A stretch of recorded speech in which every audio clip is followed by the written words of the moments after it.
Bonsoir à tous, ravi de vous retrouver sur France 24 pour votre journal de l'Afrique. Et à la une de l'actualité, cette escalade de violence dans le Kasaï central. 4 antennes de la Commission électorale nationale indépendante ont été incendiées. La résidence du gouverneur a été visée par des tirs. Et toujours aucune nouvelle des 6 personnes enlevées dimanche dernier. En Libye, l'offensive éclair du maréchal Haftar, une bataille lancée aux aurores ce mardi. Objectif, déloger les éléments de la brigade de défense de Benghazi. La milice contrôle les 2 plus grands sites pétroliers du pays. Et puis le grand retour de Cocoboul, le festival international de la bande dessinée. Dessinateurs, libraires, éditeurs, tous se retrouveront symboliquement à Grand Bassam dans 2 jours. La station balnéaire frappée il y a 1 an par un attentat meurtrier. Des tirs entendus aux premières heures du matin à Kananga, la capitale du Kasaï central. C'est en République démocratique du Congo. La résidence du gouverneur a été prise pour cible alors même qu'une délégation du gouvernement est sur place pour tenter d'apaiser la situation.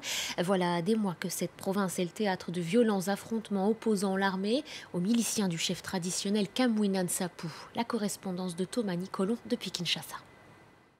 La situation au Kasaï central est très préoccupante. Voilà ce que me confiait Lambert Mende, le porte-parole du gouvernement, il y a quelques minutes. Il m'a également confirmé que le ministre de l'Intérieur était bel et bien à Kananga dans le but d'organiser un forum de pacification. Alors qu'aujourd'hui encore des tirs ont été entendus à Kananga selon le gouvernement. Il s'agissait des forces de sécurité qui auraient repoussé des assaillants dont le but était de brûler la maison du gouverneur. Dimanche dernier, ce sont 2 experts onusiens étrangers et 4 Congolais qui ont été enlevés dans la même province du Kasaï central. Difficile de savoir qui est à l'origine de cet enlèvement. Le gouvernement avoue avoir des difficultés à démêler le vrai du faux entre simples bandits et groupes armés. Quoi qu'il en soit, depuis septembre dernier, les violences au Kasaï central et dans les provinces voisines auraient fait plus de 400 morts. L'Église catholique et la commission électorale ont déclaré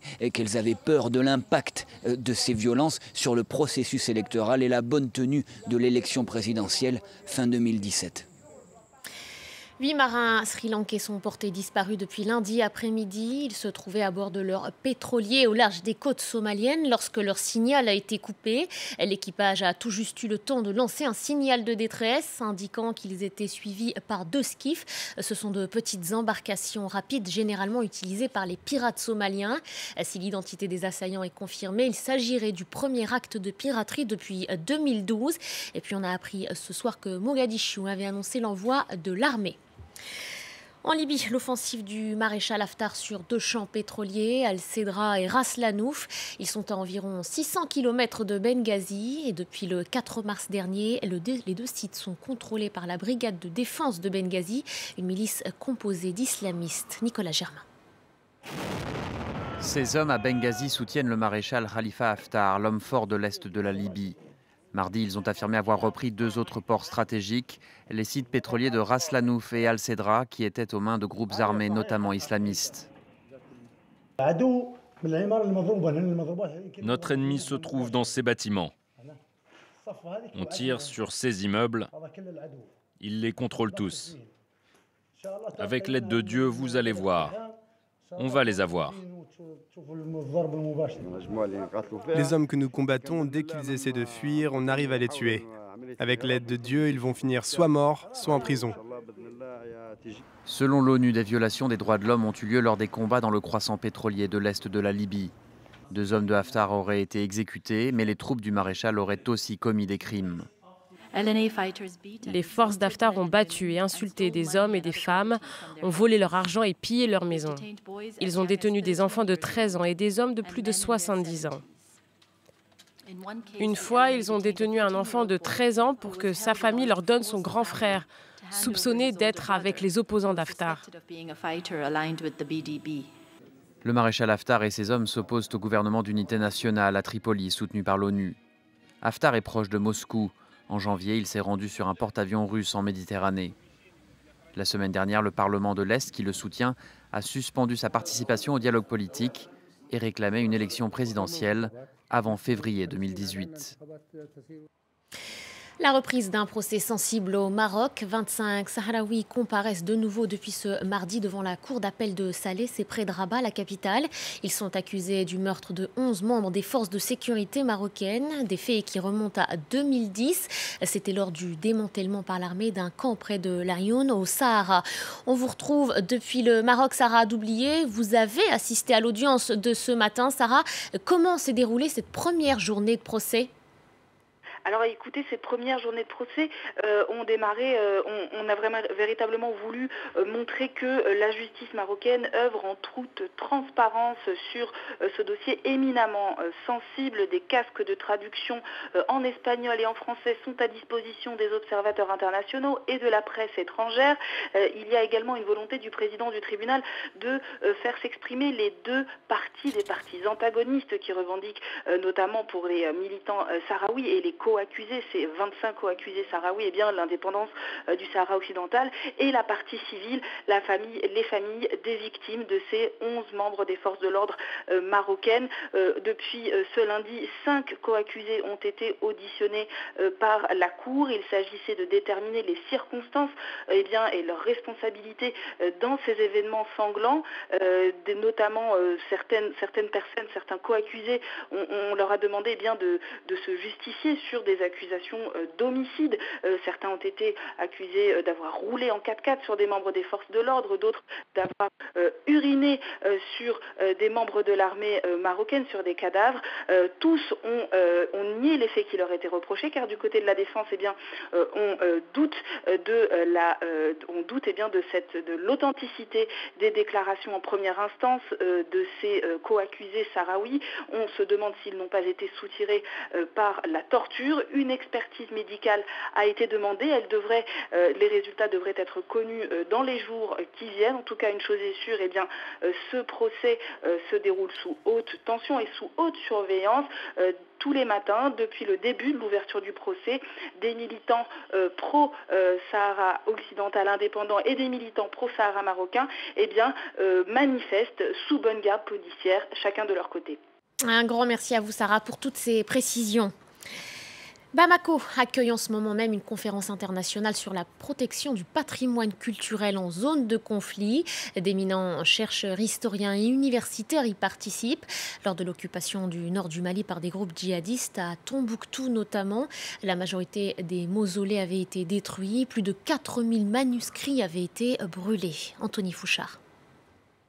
Ces anciens manuscrits, sauvés des mains des djihadistes en 2012, sont dorénavant la principale cible des pillards qui les revendent à de riches collectionneurs, essentiellement dans les pays du Golfe. Certains sont exposés ici au musée national de Bamako.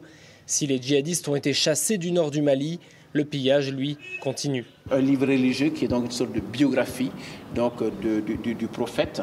Depuis que le Mali est rentré en crise, on a des régions entières, en particulier les régions du Sahel, où l'État n'a plus tellement de présence, où le phénomène du pillage a pris une intensité dramatique. Je pense par exemple toute la zone du Sahel, en particulier dans la zone de Douanza, on a assisté il y a 2 ans à un phénomène de pillage massif de sites archéologiques sans qu'effectivement on ait pu faire une véritable intervention contre les trafiquants.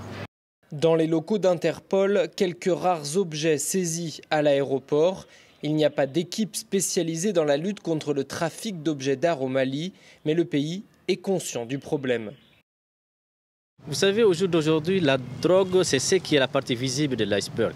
Mais quand même, il faudra reconnaître que les biens culturels constituent aussi une forme de drogue qui rapporte énormément d'argent dans le domaine, dans certains milieux. Au jour d'aujourd'hui, on n'a pas remarqué des groupes bien organisés, mais on a remarqué quand même, on a pu cibler des individus qui se font énormément d'argent dans ce domaine. Une exposition est organisée au Musée national pour présenter le travail réalisé ces dernières années par l'UNESCO et celui de celles et ceux qui luttent contre le trafic en réunissant la population avec le patrimoine.